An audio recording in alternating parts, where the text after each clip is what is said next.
I was interested in a lot. Yeah. There were a lot of times where I was like, I could see a law school path. I could see a finance path. I could see an entrepreneurial path.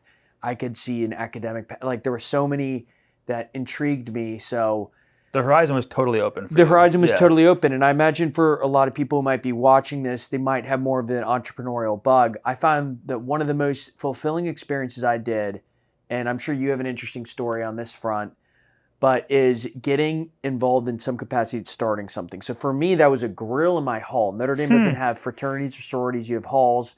And we had this sort of grill. There's like this snack bar with Doritos and Gatorade, and they would sell over. And then I thought it would be fun with friends if I took over the grill and we started making paninis, quesadillas, serving drinks, all of it. And to this day, that is now a big part of Duncan Hall. Are you In serious? Notre Dame, yeah. So it stuck and it made a good amount of money. I was just about to ask. I'm assuming you charged for these paninis. Oh, we did. We did. It was $5 for a double quesadilla, double buffalo chicken, There which you was go. the big one. That's elite. And it was an incredibly fun. I know it's so basic, but you do learn things doing business that you don't think about in class. So, but all that's to say, I think I knew I wanted to achieve greatly, but I also felt that, in looking back, that I didn't have the sort of I hadn't fully developed, I think, important virtues to have a fulfilling and meaningful life. I think a lot of people who are pleased with their paths would say they wish they hadn't done it any other way. And so you have people who have convictions of, you shouldn't go to college, or you absolutely should go to college and you should actually get a job at McKinsey or some highbrow consulting firm because you're going to learn about it. And then you start, and everyone sort of is married to go to MBA, don't do MBA. Are you kidding? You have everyone who has, I think there are multiple paths to success. I think you have to make the most of whichever one you take. And I found that I was able to have something of an entrepreneurial. I was not thinking I'm going to start a business. I didn't even know how to. I was like, I wasn't an engineer, and so a lot of the great businesses that from watching Social Network or learning about startup world, they're tech businesses, and they're started by nerds in their classrooms who build a PC when they were 9 years old. And I didn't build a PC when I was 9 years old.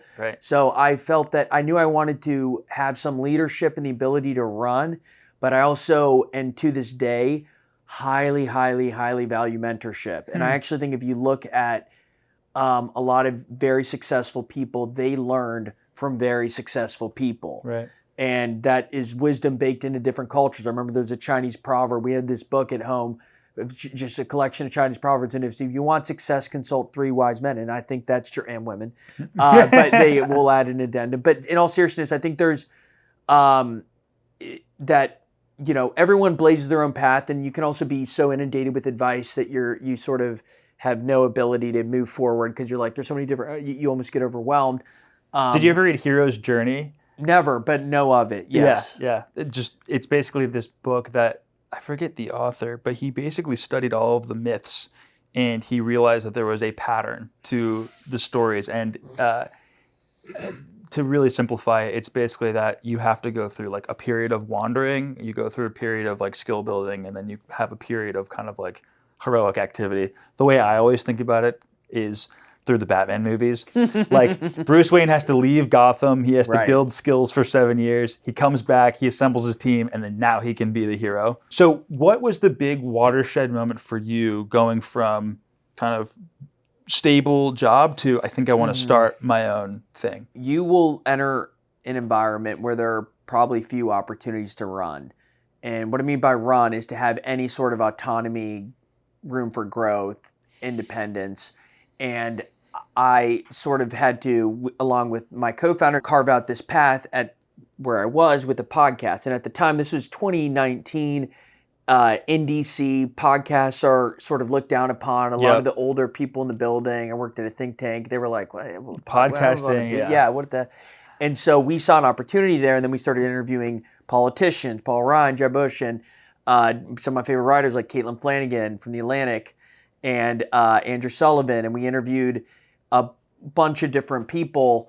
And from that, we I fell in love with media building. I'd always been a news junkie, super into politics. Started a political club in high school, wrote a little bit in college. And so that was clear, like, I built confidence, and I think there's something to earning confidence by working hard at something.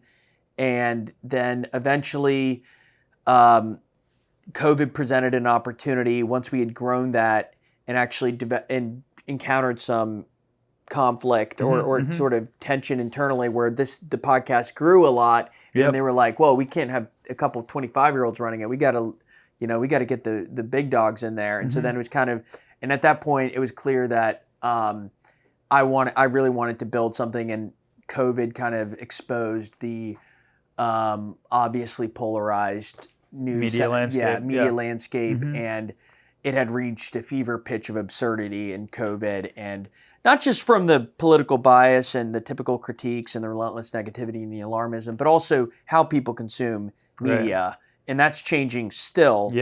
It will continue to change. It's unfortunately the pace of change has accelerated. But that was clear that my friends were never going to watch cable news. Not only were they not, they're never paywall websites. So we saw a big opportunity, and I'm so glad we took it. What was the moment for you where you're kind of looking at over the edge, being like, are we really going to do this? And what kind of pushed you to take the risk? First of all, I highly recommend, if you are starting a business, find someone you have such unbelievable mutual energy with. And I had never experienced this until I met my co-founder, and then later my college roommate Billy, who's doing investment banking. He joined as the third co-founder. But we took a road trip around the country to ask people about news, because you can read all the Reuters Institute reports you want, but you have to actually really get into what people's issues are with the news and get a variety of different settings and get away from any sort of anonymous survey, like really dive into it. I think that road trip just made us feel, we were in Knoxville, Tennessee, and we had just been driving around the Rust Belt, and you also just, I had lived in the Rust Belt for 4 years. People who are from the coast don't appreciate, I think, how vast the country is and how dilapidated, frankly, a lot of America is, which explained, I think, a lot of political movements that we've seen. But long story short, we had just been driving around. It was so clear that people at like this passionate, deep level craved a new option for news. And frankly, that's road trip eventually birthed what we do now, which is we do mini documentaries around the country. People say, like, Early Vice. And a year ago, it had 100,000 subscribers. Now it has over 800,000. It'll be 1 million in a month and a half, hopefully, God willing. But it's that there's such appetite to show America as it is and show everyday issues. But I think it was seeing the country and being like, okay, there's a huge opportunity here. We're going to be the news company that thinks about all of America. You guys know this. I think one of the things that happens is you're in school, you're at a job, and all your friends are maybe thinking one way or doing one thing, and that can exert like a subtle pressure on you to go do that thing too. Did you feel like you kind of veered away from what your other friends were off doing? Like they're off doing stable things and you're road tripping around the country and quitting your job? Like, what was that like? 100%. I think that there is, again, to get the philosophy, obviously Peter Thiel talks a lot about imitation and, mimetic desire, and how even if you don't realize it, everyone's hardwired to imitate. And some ways that's healthy. It helps us learn language, for example. It helps us function in daily life. But I think when it comes to career choices, it's not always healthy. I don't think people reverse engineer. Here's what I value. Here's what I want to become. How do I get there?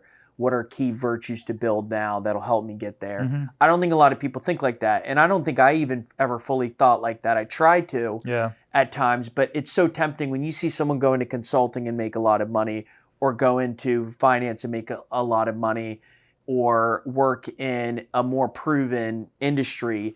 And there's nothing wrong with that, by the way. There's a lot of, it's important that you have good people in every different, but there's definitely this sort of like gravitational pull to do something normal, and you have to actively fight against it to not do something normal.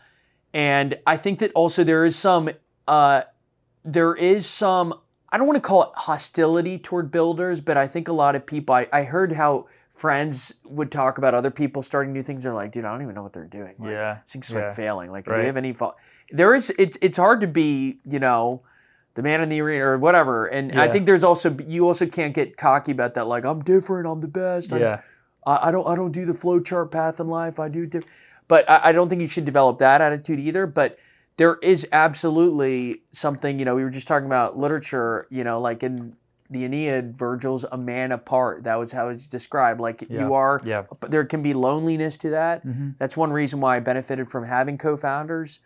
It definitely helped, but still you're doing things differently. It's hard to explain to family members early on. Really hard to explain to relatives. Imagine telling your grandparents you're going to be a TikToker. That's tough. That's tough. Talk about craziness, right? No, but you're totally right. Anytime you do something different, there's I don't want to call it a period of awkwardness, but there's the period where you have to go face someone and say, I'm doing this thing. You know it's totally different. You know they're probably not going to get it. And that's hard. Like, that's really hard. If you enjoyed this video, make sure you subscribe. And if there's a friend of yours who you think would benefit from watching this video, make sure you send it to them.